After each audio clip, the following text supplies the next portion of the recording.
Salut à tous. Aujourd'hui, pas de déballage, pas de test de nouveauté, mais un test plutôt d'un genre de film un peu oublié, les films de cannibales. Alors, les deux derniers sortis, Bone Tomahawk, Green Inferno. Allez, on va commencer par Green Inferno parce qu'il est sorti un petit peu avant. Green Inferno de Eli Roth. Eli Roth, le réalisateur de Hotel ou bien encore Cabin Fever, un comparse de Quentin Tarantino. Donc ce film, on va faire d'abord Hop, on va un petit peu d'abord expliquer ce qu'il y a dedans.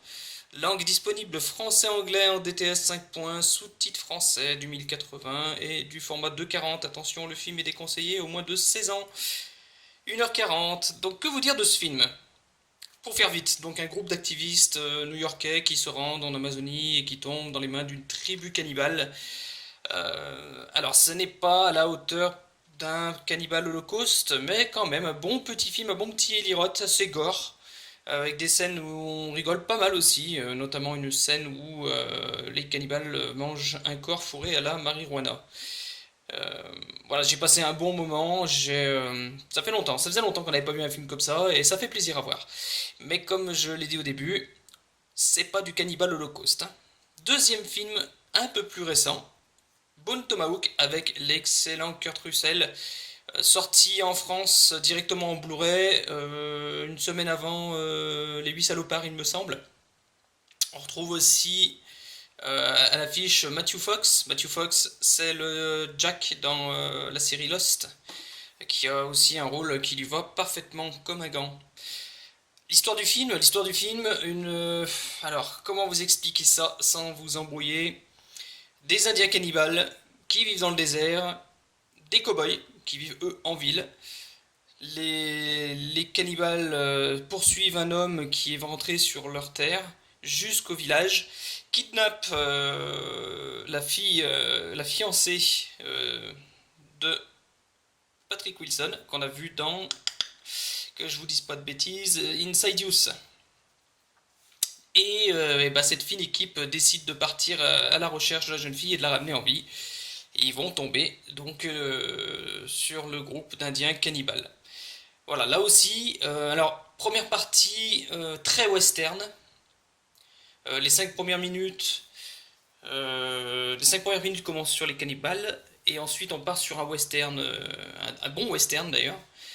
Et dernière partie, on va dire les 40 dernières minutes où on tombe dans le film de cannibale. Pas trop de scènes gore, mais des bonnes scènes et une bonne réalisation, de belles images et de belles musiques. Le contenu, alors je vais essayer de vous faire ça proprement. Voilà, l'angle français, anglais, tout est en 5 points DTS Master Audio. Sous-titres français. En bonus, on trouve le making-of et le film annonce. Donc celui-ci avec accord parental. Ouais, pour la première partie du film. Moi, je dirais que pour la deuxième partie du film, se méfier quand même. Voilà, pas mettre entre toutes les mains. Donc voilà, deux très bons films sortis directement en vidéo en France, l'un chez M6, l'autre chez les excellents Wildside Video. Que dire de plus? Celui-ci a un fond cartonné, l'autre non. Je vous les conseille fortement si vous aimez les westerns, le cannibale, les westerns et cannibales, les jeunes qui partent pour protéger la terre et compagnie, et puis qui se retrouvent entourés par des cannibales. Je vous les conseille fortement, ils sont à voir, c'est quand même de bons moments à passer pour ceux qui ne craignent pas l'hémoglobine, le sang, les chairs, les boyaux. À noter, cette jeune fille qu'on voit sur la jaquette ici n'est autre que la femme d'Eli Roth qui apparaît souvent dans ces films, on la retrouve ici. Voilà, je vous souhaite à tous de passer une bonne journée. Si cette vidéo vous a plu, je vous encourage à aller cliquer sur le petit pouce bleu en bas de la vidéo. Si vous avez des commentaires, n'hésitez pas. Si vous voulez voir des tests sur d'autres genres de films ou des titres de films précis, n'hésitez pas non plus.